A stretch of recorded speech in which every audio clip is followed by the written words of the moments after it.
ನಮ್ಮ ಇವತ್ತಿನ ವಿಡಿಯೋದಲ್ಲಿ ಬೇಳೆ ಸಾಂಬಾರ್ ತುಂಬ ಸಿಂಪಲ್ ಆಗಿ ಹೇಗೆ ಮಾಡೋದು ಅಂತ ನೋಡೋಣ. ನಮಸ್ತೆ ವೀಕ್ಷಕರೇ, ಎಲ್ಲರಿಗೂ ಸವಿ ಕಿಚನ್ ಕನ್ನಡಗೆ ಸ್ವಾಗತ.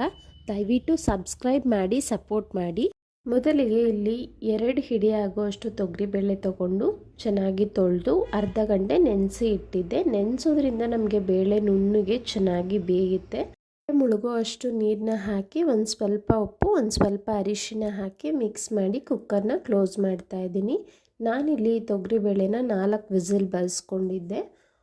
ಪರ್ಫೆಕ್ಟಾಗಿ ಬೆಂದಿತ್ತು. ಕುಕ್ಕರೆಲ್ಲ ಕೂಲ್ ಆದಮೇಲೆ ನಾನು ಓಪನ್ ಮಾಡ್ತಿದ್ದೀನಿ. ನೋಡಿ, ಸಾಫ್ಟಾಗಿ ಚೆನ್ನಾಗಿ ಬೆಂದಿತ್ತು. ನಾನು ಸ್ಮ್ಯಾಶ್ ಮಾಡಿಕೊಂಡು ಪಕ್ಕಕ್ಕೆ ಇಟ್ಕೊಂಡಿದ್ದೀನಿ. ಈಗ ಕುಕ್ಕರ್ಗೆ 4ರಿಂದ 5 ಸ್ಪೂನ್ ಆಗೋಷ್ಟು ಎಣ್ಣೆ ಹಾಕಿ ಅರ್ಧ ಸ್ಪೂನ್ ಸಾಸಿವೆ ಹಾಕಿದ್ದೀನಿ. ಸಾಸಿವೆ ಎಲ್ಲ ಸಿಡಿದ ನಂತರ 1 ಮೀಡಿಯಮ್ ಸೈಜ್ ಈರುಳ್ಳಿನ ಹಾಕ್ಕೊಳ್ತಾ ಇದ್ದೀನಿ. ನಂತರ ಇಲ್ಲಿ 3 ಒಣಮೆಣಸಿನಕಾಯಿ 2 ಹಸಿಮೆಣಸಿನಕಾಯಿ ಹಾಕ್ಕೊಂಡಿದ್ದೀನಿ. 1-2 ಎಸಳು ಬೆಳ್ಳುಳ್ಳಿನ ಕಟ್ ಮಾಡಿ ಹಾಕ್ಕೊಂಡಿದ್ದೀನಿ. ಹಾಗೆ ಹಸಿ ಕರಿಬೇವನ್ನು ಹಾಕ್ಕೊಳ್ತಾ ಇದ್ದೀನಿ. ಎಲ್ಲವನ್ನು 1ರಿಂದ 2 ನಿಮಿಷ ಚೆನ್ನಾಗಿ ಫ್ರೈ ಮಾಡ್ಕೊಳ್ಳೋಣ. ಅನಂತರ ಇಲ್ಲಿ 3 ಮೀಡಿಯಮ್ ಸೈಜ್ ಟೊಮೆಟೊನ ಕಟ್ ಮಾಡಿ ಹಾಕ್ಕೊಳ್ತಾ ಇದ್ದೀನಿ. ಟೊಮೆಟೊ ನಮಗೆ ಸಾಫ್ಟಾಗಿ ಬೇಯಬೇಕು.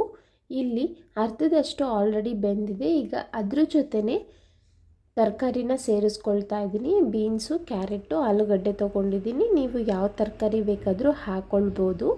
ನೋಡಿ, ಟೊಮೆಟೊ ಜೊತೆ ತರಕಾರಿನೂ ಹಾಕ್ಕೊಂಡು ಫ್ರೈ ಮಾಡ್ಕೊಳ್ತಾ ಸ್ವಲ್ಪ ಉಪ್ಪನ್ನು ಹಾಕಿದ್ದೀನಿ. ತರಕಾರಿಗೂ ಉಪ್ಪೆಲ್ಲ ಹಿಡಿಯುತ್ತೆ, ಬೇಗ ಬೇಯುತ್ತೆ ಅಂತ. ಟೊಮೆಟೊ ಕಂಪ್ಲೀಟಾಗಿ ಸಾಫ್ಟ್ ಆದ ನಂತರ ನಾನಿಲ್ಲಿ 2 ಸ್ಪೂನ್ ಆಗೋವಷ್ಟು ಸಾಂಬಾರು ಪುಡಿನ ಹಾಕ್ತಾ ಇದ್ದೀನಿ. ಎಲ್ಲವನ್ನು ಚೆನ್ನಾಗಿ ಮಿಕ್ಸ್ ಮಾಡ್ಕೊಳ್ಳೋಣ. ಈಗ ನೀರು ಹಾಕೋದಕ್ಕಿಂತ ಮುಂಚೆನೇ ಸಾಂಬಾರು ಪುಡಿ ಹಾಕೋದ್ರಿಂದ ನಮಗೆ ಗಂಟು ಕಟ್ಟಲ್ಲ. ಹಾಗೆ ತರಕಾರಿಗೂ ಚೆನ್ನಾಗಿ ಉಪ್ಪು ಖಾರ ಎಲ್ಲ ಹಿಡಿಯುತ್ತೆ ಅಂತ.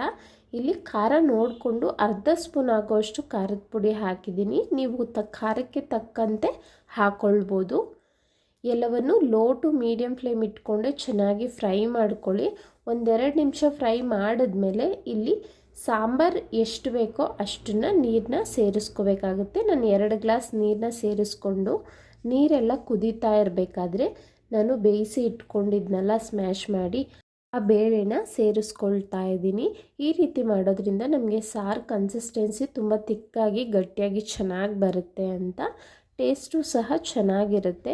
ಎಲ್ಲ ಒಂದೇ ಸಲ ಬೇಯಿಸ್ಬಿಟ್ರೆ ನಮಗೆ ಆ ರುಚಿ ಸಿಗೋದಿಲ್ಲ. ಅದಕ್ಕೋಸ್ಕರ ನೋಡಿ, ಬೇಳೆ ಎಲ್ಲ ಹಾಕಿದ್ಮೇಲೆ ಸಾಂಬಾರನ್ನ ತರಕಾರಿ ಎಲ್ಲ ಬೇಯೋವರೆಗೂ ಕುದಿಸ್ಕೋಬೇಕಾಗುತ್ತೆ. ಇಲ್ಲಿ 6ರಿಂದ 7 ನಿಮಿಷ ತಗೊಳ್ತು ತರಕಾರಿ ಎಲ್ಲ ಬೇಯೋದಕ್ಕೆ. ಸಾಂಬಾರು ಸ್ವಲ್ಪ ಗಟ್ಟಿ ಆಗುತ್ತೆ. ಹಾಗೆ ತರಕಾರಿನೂ ಪರ್ಫೆಕ್ಟಾಗಿ ಬೆಂದಿತ್ತು. ಈಗ ನಾನು ಸ್ಟವ್ನ ಆಫ್ ಮಾಡಿಕೊಂಡು ಗಾರ್ನಿಷಿಂಗ್ಗೆ ಒಂದು ಸ್ವಲ್ಪ ಕೊತ್ತಂಬರಿ ಸೊಪ್ಪನ್ನ ಮೇಲೆ ಹಾಕ್ತಾ ಇದ್ದೀನಿ. ಪರ್ಫೆಕ್ಟಾಗಿ ತರಕಾರಿ ಸಾಂಬಾರು ತುಂಬಾ ಟೇಸ್ಟಿಯಾಗಿ ರೆಡಿ ಇದೆ. ಇನ್ನೂ ಯಾರೆಲ್ಲ ಸಬ್ಸ್ಕ್ರೈಬ್ ಮಾಡದೆ ನೋಡ್ತಿದ್ದೀರ ದಯವಿಟ್ಟು ಈಗಲೇ ಹೋಗಿ ಸಬ್ಸ್ಕ್ರೈಬ್ ಮಾಡಿ. ನಮ್ಮ ಇವತ್ತಿನ ರೆಸಿಪಿ ಇಷ್ಟ ಆಗಿದ್ದರೆ ಲೈಕ್ ಮಾಡೋದನ್ನು ಮರಿಬೇಡಿ. Thank you.